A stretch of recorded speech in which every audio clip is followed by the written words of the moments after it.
Уважаеми съграждани, 3 март е ден, в който народът ни стои на колене пред подвига на руските войници, румънските и фински войни, българските опълченци и революционери, пред всички, които със своята саможертва градиха живота си в ултара на свободата.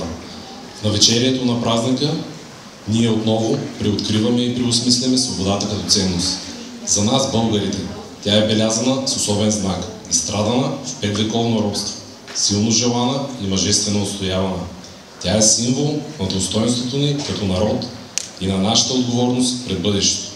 Затова нека да предадем на децата си съвета да тачат и пазят свободата, да обичат отечеството си и да строят с разум и сърце, отговорно и вдъхновено, своя нов, по-добър и красив свят, за да бъде в сигурни ръце бъдещето на родния край и на България.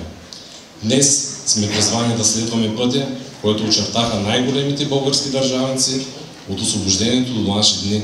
Да пазим демократичната правова държава, да сме достоен член на европейското семейство. А най-големият, най-важният урок, който те ни оставиха, е да работим за доброто на обществото и смисъл за следващото поколение на България. Да гледаме напред и нагоре, към укрепване на социално отговорна и справедлива държава. Да разберем, че само заедно, чрез диалог и конструктивен подход, можем да бъдем полезни на нашата родина. Нека 138 години след освобождението, в деня на нашия национален празник, отдадем заслужена почет на всички знайни и незнайни воини, посветили себе си на свободата и независима България. Да живее България! Честит национален празник, скъпи доброжанци!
Нощ покрие ли древната плиска, ние чуваме тропота глух, прекосява земята мизийска с бърза конница хан Аспарух.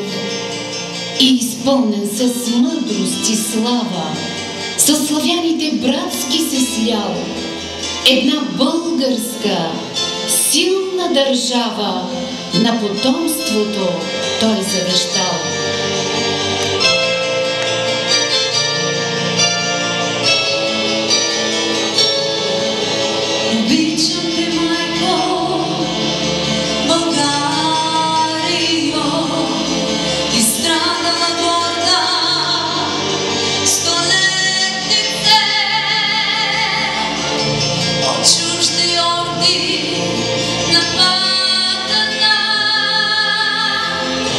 От своите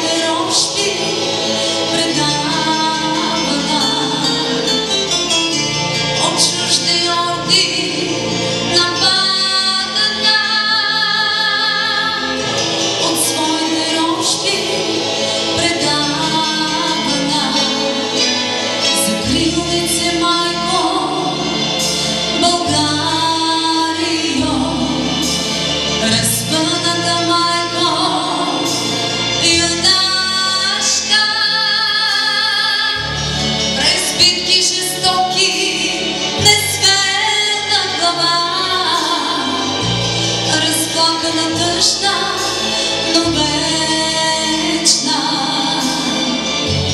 През битки жестоки, несвена глава, разплакана, тъжна, но вечна.